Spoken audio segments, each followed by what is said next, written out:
Hello and welcome to my YouTube channel exam point. तो दोस्तों, आप सबका फिर से स्वागत है आज के नेक्स्ट लेक्चर में। बट उससे पहले मैं कुछ बताना चाहता हूँ, वो ये है कि आज मैंने अपने जो चैनल है उसका लोगो चेंज किया हुआ है। तो आज से ये नया लोगो लेके आया हूँ अपने चैनल के। ये थोड़ा ज़्यादा अट्रैक्टिव लगा, ठीक है। और हमारा जो काम करने का तरीका है, जिस जिस काम जो ऑब्जेक्टिव रखा हुआ है हमने, उसके रिलेटेड ये बिल्कुल फिट बैठता है। तो ये मेरा लोगो है, ठीक है। अब चलते हैं अपने लेक्चर। आज जो मैं सीरीज़ लेके आया हूँ वो स्पेशली वो है करंट अफेयर सीरीज़, ठीक है। करंट अफेयर सीरीज़ लेके आया हूँ। अब इसमें क्या है, 28, 29 और 30 जुलाई के क्या है करंट अफेयर यहाँ पे दिए गए हैं। मोस्ट इंपॉर्टेंट क्वेश्चन जो लेके आया हूँ मैं इसके लिए। अब और एक और इम्पोर्टेंट बात है जो मेरे लिए भी है इम्पोर्टेंट, क्योंकि ये मेरा चैनल है, इसको ज़रूर शेयर और सब्सक्राइब कीजिए। आपका बहुत धन्यवाद होगा। और साथ में मैं ये कहना चाहता हूँ कि ये लेक्चर उन लोगों तक पहुँचाए जिनको इस लेक्चर की ज़रूरत है, जो अभी JK SSB के लिए प्रिपरेशन कर रहे हैं। एक ये बात, और साथ में मैं एक और चीज़ बोलना चाहता हूँ जो आपके लिए ज़्यादा इम्पोर्टेंट है, मेरे लिए कम, आपके लिए ज़्यादा इम्पोर्टेंट है, ठीक है। वो ये है कि अभी गवर्नमेंट, जो हमारा लेफ्टिनेंट गवर्नर मनोज सिन्हा जी ने, उन्होंने क्या कि एक स्कीम लॉन्च की है। मैं आपको साइट बता देता हूँ, वो ये है www.jk यूथ पोर्टल लिख देना, आगे .in, लास्ट में .in लिख देना, JK Youth Portal.in। वहाँ पे क्या एक नई स्कीम लॉन्च की गई। उसमें क्या बताया गया उन्होंने उन्होंने ये बताया है कि परवाज़ एक स्कीम है। उसके अंदर आपको क्या करना है, जब भी ये साइट खोलोगे उसके अंदर क्या है, आपने क्या रजिस्ट्रेशन करनी है अपनी, ठीक है। क्या करना है, रजिस्ट्रेशन करना है, ठीक है। रजिस्ट्रेशन करने के बाद क्यों कर रहे हैं ये मैं बता देता हूँ। तो जैसे आप रजिस्ट्रेशन करोगे वहाँ पे, तो उसके बाद क्या होता है कि फॉर एग्जांपल आपको पूरी अपनी डिटेल देनी पड़ेगी। आप कौन सी कैटेगरी से बिलोंग करती है, कितनी आपकी क्वालिफ़िकेशन है, और आपको अपना कैटेगरी दे दी, क्वालिफ़िकेशन दे दी। और उसके बाद वो पूछेगा आपसे कि आप मतलब कौन से किस चीज़ के लिए आपने इसमें क्या रजिस्ट्रेशन कर रहे हो। तो वहाँ पे 4-5 दिए हुए होते हैं, इनिशिएटिव्स दिए होते हैं। एक एंटरप्राइजेज़ है, दूसरा क्या है एम्प्लॉयड के लिए होता है, वॉलंटियर के लिए होता है, चौथा क्या होता है कोचिंग के लिए, कि आप कोचिंग के लिए असिस्टेंस लेना चाहते हो। अभी क्या कर रहे हैं परवाज़ के अंदर, जो परवाज़ स्कीम है, इसके तहत जे की गवर्नमेंट क्या कर रही है, वो 3000 लड़कों को लेगी, उनको क्या देगी, फ्री ऑफ कास्ट। वो क्या कर सकते हैं, कोचिंग कर सकते हैं किसी भी बड़े जो रिकॉग्नाइज्ड इंस्टीट्यूशन है उसके अंदर वो कोचिंग कर सकते हैं। बट उससे पहले एक कंडीशन ये है कि उनको क्या है, एक स्क्रीनिंग होगी उनकी, मतलब कि उनको एक एग्ज़ाम देना पड़ेगा, ऑनलाइन एग्ज़ाम देना पड़ेगा। उसके बेसिस पे उनको सेलेक्ट किया जाएगा। बेसिकली ये किन के लिए, वो कैटेगरी लोग जो जिनकी इनकम 8 लाख पर एनम से कम है, उनके लिए स्पेशल है ये। और साथ में अगर वो BPL हैं तो ज़्यादा ही, BPL हैं बिलो पॉवर्टी लाइन के अंदर हैं, तो उनके लिए ज़्यादा बेनिफिट है। और ख़ास करके ये स्पेशली, और इसके साथ एक और चीज़ जोड़ना चाहता हूँ मैं, ये कि जो वुमेन होती हैं या लड़कियाँ होती हैं जो भी, उनके लिए इसमें कितनी 30% क्या है, रिजर्वेशन है, सीट है उनके लिए, स्पेशली उनके लिए रखी गई है। और 10% उनके लिए है जो ऑलरेडी जिन्होंने कोई एग्ज़ाम का प्रीलिम्स निकाला हुआ है। तो अगर जिसको लगता है कि वो फाइनेंशियली साउंड नहीं है, तो वो उस फॉर्म को भरना चाहता है, तो वो ज़रूर मेरे से कांटेक्ट करें, मैं उसकी ज़रूर हेल्प करूँगा कि कैसे क्या करना है। अब चलते हैं आज के लेक्चर के बारे में, ठीक है। आज का लेक्चर आप शुरू करते हैं।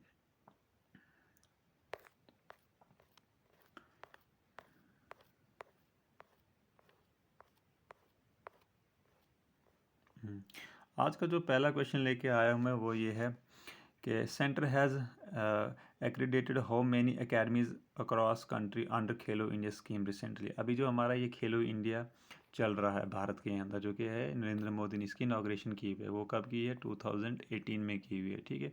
इसके अंतर्गत क्या किया गया, अभी क्या है, कितने सेंटर खोले गए हैं, पूरे एकेडमीज़ कितनी खोली गई इंडिया के अंदर, वो टोटल कितनी है, अभी 236 अकेडमी खोली गई हैं, ठीक है। कितनी खोली गई है, 236 है। इसमें बेसिकली होता है क्या है, इस खेलो इंडिया के तहत इसमें होता क्या है, ये क्या था, sport to national regional state sports academy. जो भी स्पोर्ट्स होते हैं हमारे, जितने भी इंटरनेशनल लेवल के स्पोर्ट्स होते हैं, उनको कहाँ कहाँ पर उनकी प्रिपरेशन या उनकी तैयारी की जाती है, स्कूलों में इनको रीजनल लेवल के स्कूल जो होते हैं वहाँ पे खिलाया जाता है, स्टेट लेवल पे भी खिलाया जाता है, और फिर नेशनल लेवल से वहीं से लड़के सेलेक्ट होते हैं। इसलिए ये इनिशिएटिव लिया गया है कि भारत से ज़्यादा स्पोर्ट्समैन आगे आ जाएँ, ठीक है। अभी जो आप ओलंपिक देख रहे हो, तो वहाँ पे आपने देखना है इंडिया की कंडीशन बहुत अच्छी भी है, क्योंकि यहाँ से बेसिकली क्या है कि हमारे सिस्टम के अंदर बहुत सारी लूप होल्स हैं, तो उनको फिल करने के लिए स्पेशली ये खेलो इंडिया लेके आए हैं इंडियन गवर्नमेंट, ठीक है। तो अब इसके अंदर जो बेसिकली क्या जो 360 हैं सेंटर बनाए गए हैं, 360 जो कि सेंटर क्या है सेंट्रल लेवल पे हैं ये, और 24 जो अकेडमीज बनाई गई वो स्टेट लेवल पे बनाई गई हैं। 360 कहाँ पे सेंट्रल लेवल पे है, और 24 कहाँ पे है स्टेट लेवल पे ये बनाई गई हैं अभी, ठीक है। अब चलते हैं इसके बारे में, मैं इसका बता देता हूँ कि खेलो इंडिया कब से शुरू हुआ था, ये बता देता हूँ आपको, ठीक है।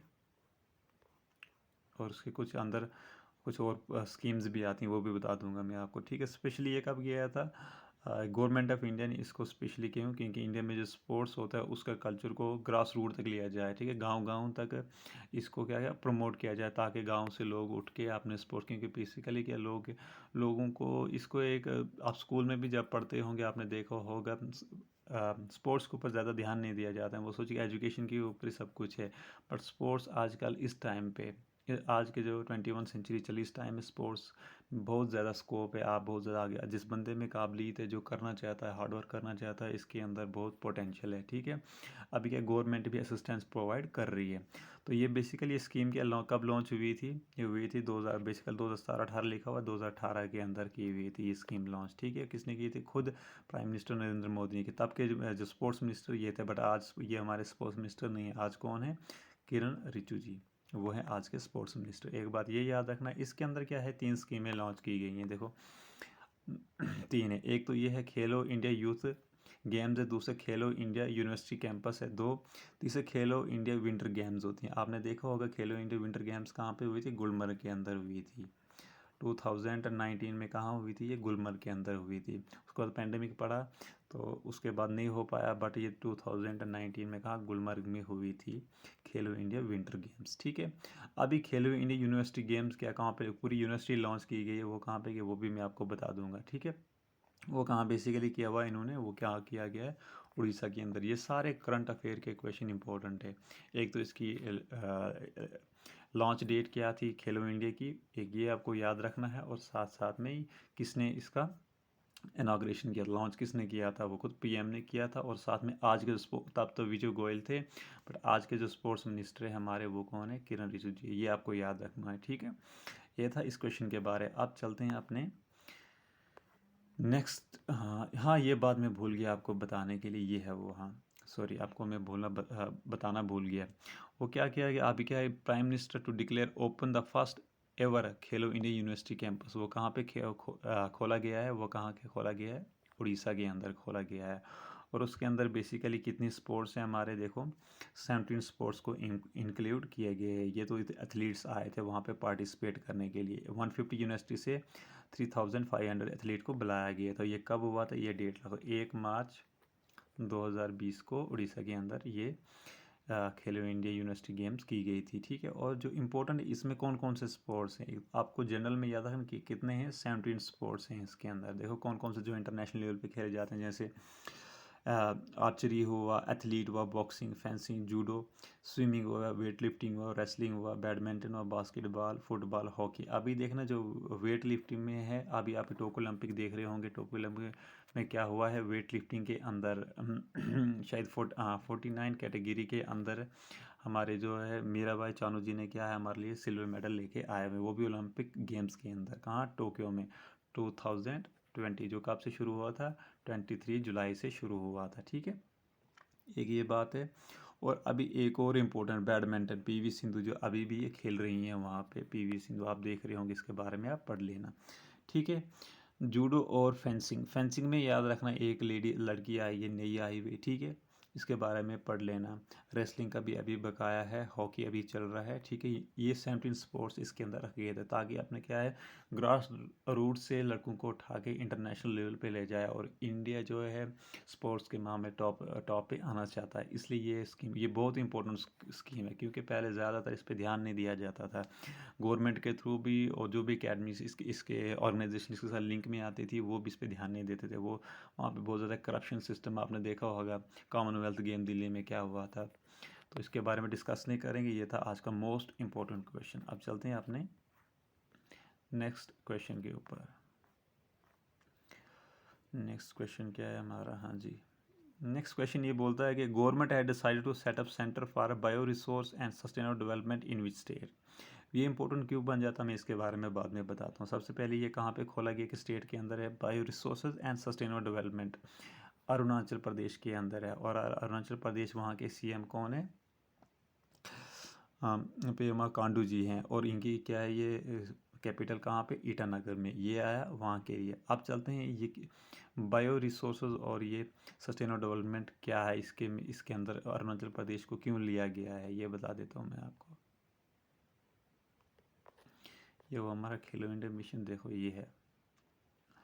अभी क्या है, development of bio resource and the sustainable utilisation through biotechnology in intervention for social economic growth in Arunachal Pradesh. Arunachal Pradesh में बहुत सारी ऐसी जगह हैं जो अनएक्सप्लोर्ड है, ठीक है। वहाँ पे बेसिकली क्या, उनका जो ट्रेडिशनल कल्चर है, फोक डांस है, और इन सब चीज़ों को प्रिजर्व करने के लिए क्या है, ये चीज़ वहाँ पे क्या, बायो रिसोर्स, वहाँ के जो भी रिसोर्स उनको क्या करें, सही तरीके से उनको क्या सस्टेन और कंजर्व किया जाए। इसलिए अरुणाचल प्रदेश के अंदर ये लॉन्च किया गया है। देखो आगे एक और बात बता देता हूँ मैं आपको, ये दूसरी वहाँ के दूसरे स्टेट्स में भी है ये, बट इनिशियली वहाँ पे क्यों सेटअप किया गया है, development conservation use of bio resource require strong institution setup proper develop human capacity.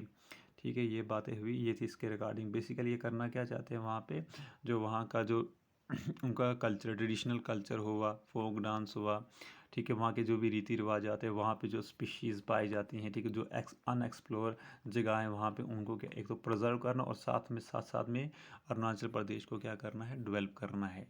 इसके लिए इस स्टेट को चुना गया है, इसलिए ये इंपॉर्टेंट है। ठीक है, आज के 2 क्वेश्चन हो गए। अब चलते हैं थर्ड क्वेश्चन के ऊपर। हाँ जी, थर्ड क्वेश्चन क्या बोलता है, which has become the first city in India to implement the drink from tap project. अभी क्या है, भारत की पहली सिटी कौन सी बनी हुई है जो क्या है, उनको कहाँ से नल से पानी मिलेगा, ठीक है, वो भी प्योरीफाई वाटर मिलेगा। जैसे फॉर एग्जांपल इंग्लैंड में होता है, ब्रिटिश में होता है, यूएस में होता है, तो सेम वैसे ही क्या हुआ, उनको टेप वाटर कहाँ से मिलेगा, नल से मिलेगा अब, ठीक है। और वो कौन सी सिटी है, वो है पुरी। ये कहाँ पड़ता है, उड़ीसा के अंदर, ठीक है। एक बात ये, और इसके साथ साथ आपको ये रखना, वहाँ के उड़ीसा के सीएम कौन है, उड़ीसा के सीएम है नवीन पटनायक जी, ठीक है। और उड़ीसा की जो कैपिटल है वो कौन सी, भुवनेश्वर है।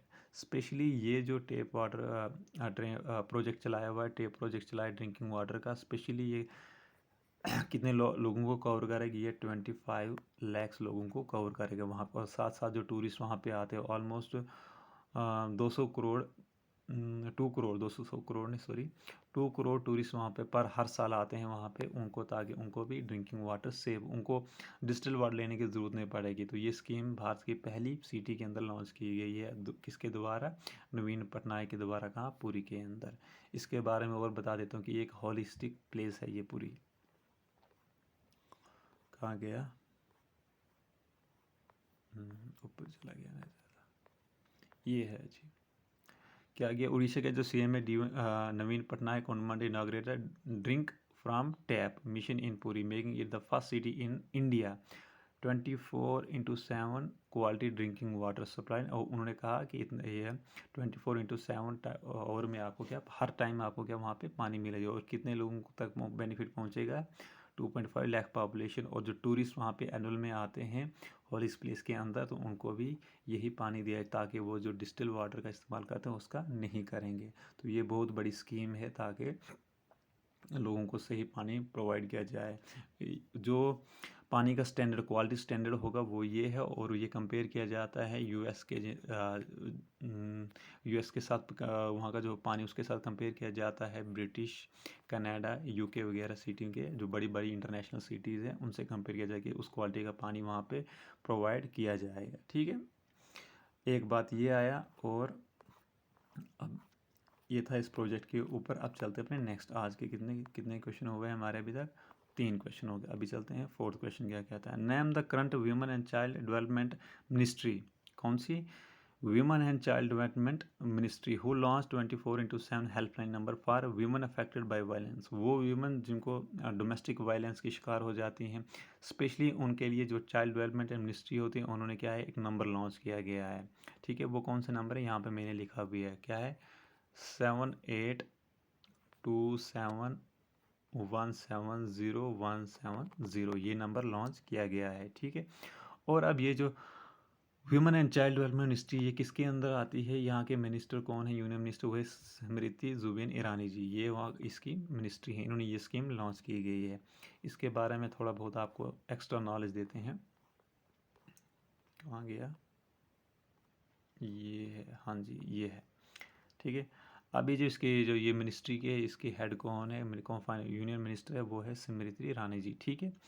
बेसिकली क्या किया, the ministry of women development child development a branch of government of India is apex body to form administration for the rule regulation और लॉ अंडर वुमेन, स्पेशली जो वुमेन और बच्चे होते हैं जो वायलेंस के शिकार हो जो होते हैं, जैसे डोमेस्टिक वायलेंस हुआ या कोई भी पुरुष उन पे वायलेंस क्रिएट कर रहा है, तो ये क्या करती है, इस नंबर की मदद से अपने आप को बचा सकती हैं, गवर्नमेंट की हेल्प ले सकती है। तो स्पेशली ये स्कीम उनके लिए लॉन्च की गई है। स्पेशली इसका एनुअल बजट कितना है, तो वो कितना है 24,700 करोड़ एलोकेट किया गया, वो भी कितना 2018 और 19 के बीच में इतना पैसे इसमें इन्वेस्ट किया गया ताकि वुमेन को सेफ्टी दी जाए। वो बेटी बचाओ की जो पॉलिसी इंडिया में लॉन्च हुई थी वैसा कुछ है इसके अंदर, ठीक है। अब चलते हैं अपने नेक्स्ट क्वेश्चन के ऊपर।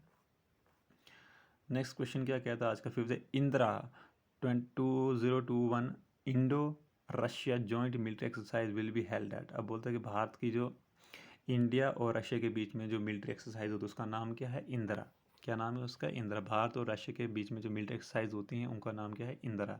और ये इंदिरा उसका क्या नाम, INDRA इंदिरा। ये कौन सा एडिशन चला हुआ, ये 12th एडिशन चला। इससे पहले के 11 मिलिट्री एक्सरसाइजेज वहाँ पे हुई हैं, ठीक है। ये कहाँ पे हो रही इस बार 12th वाली जो है 12th एडिशन इसका कहाँ पे हो रहा है, वो है वेलगोरेड। वेलगोरेड ये कहाँ पर, रशिया के अंदर है, ठीक है। वेलगोरेड कहाँ पे, वहाँ पे रशिया के अंदर वेलगोरेडा में इंडिया और रशिया के बीच में क्या मिलिट्री एक्सरसाइज हो रही है 2021 की। अब रशिया के जो प्रेसिडेंट है वो कौन है, व्लादिमीर पुतिन जी वहाँ के कौन है, प्रेसिडेंट है, ठीक है। और वहाँ पे जो करेंसी चलती है वो कौन सी चलती है, यहाँ पे बताया हुआ मैंने कौन सी करेंसी चलती है, एक बार मैं जूम करके दिखा देता हूँ आपको।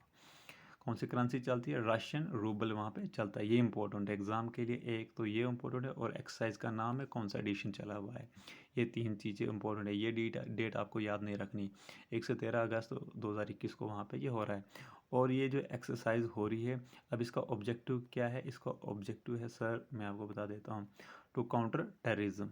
एक तो सबसे बड़ी बात यह है कि जो टेररिज्म होता है पूरे इंटरनेशनल में, उसको काउंटर करने के लिए ये एक्सरसाइज की जाती है ताकि हम उनसे कैसे कोऑर्डिनेट करेंगे। अगर हमारे साथ दूसरी कंट्री के आर्मी आ रही है तो आपस में कैसे कोऑर्डिनेशन बैठाना है, बेसिकली उसके ऊपर होता है ताकि वो टेररिज्म को काउंटर कर सके। ये इंपॉर्टेंट क्वेश्चन है, ठीक है। ये SSC NTPC JKSSB में ऐसे क्वेश्चन पूछे जाते हैं, तो इम्पोर्टेंट है, याद रखना इसको।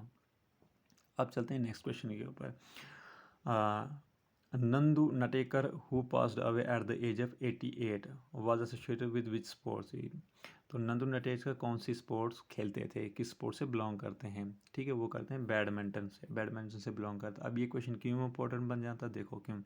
ये first Indian to win a title abroad in 1956। ये पहला बंदा था जिन्होंने ये टाइटल कहाँ उन्होंने जीता था, कब, 1956 में। और इनको कौन सा अवार्ड दूसरा दिया गया है, प्रेस्टिजियस अर्जुना अवार्ड 1961 में दिया गया है। तो इनके बारे में इनको बहुत सारे एक्स्ट्रा अवार्ड भी मिले, मगर आपको एग्ज़ाम के लिए कौन सा याद रखना है वो बता देता हूँ मैं। एग्ज़ाम के रिलेटेड कौन सा इंपॉर्टेंट है वो बता देता हूँ, यहाँ पे लिखा हुआ है मैं। देखो एक तो आपको ये सबसे पहले ये याद रखना है, ये वाला voted the most popular sports person of India in 1961 में मोस्ट पॉपुलर स्पोर्ट्स पर्सन रहे हैं ये, तो उनको इसलिए ये अवार्ड इम्पोर्टेंट, ये बंदा इम्पोर्टेंट बन जाता है। और दूसरा कौन सा इम्पोर्टेंट बन जाता है मैं आपको बता देता हूँ। एक तो ये रहा, और ये फर्स्ट नंबर पे वाला कौन सा, अर्जुन अवार्ड से इनको नवाजा गया है, 2।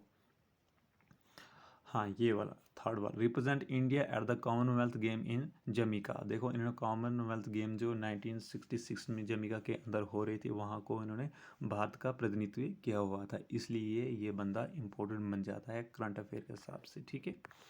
इसलिए मैंने इनको यहाँ पे लिया हुआ है। अपने चलते हैं नेक्स्ट क्वेश्चन के ऊपर। नेक्स्ट क्वेश्चन हमारा कौन सा है, 6 क्वेश्चन हो गया। अभी नेक्स्ट 7th क्वेश्चन क्या बोलता है, Basavaraj Bommai took oath as the 23rd CM of which of the following state. अभी इससे पहले कौन थे? येदुरप्पा जी थे, कर्नाटका के CM वो थे। बट अभी क्या है, इस स्टेट के कौन से स्टेट के जो CM बने हुए हैं वो कौन से?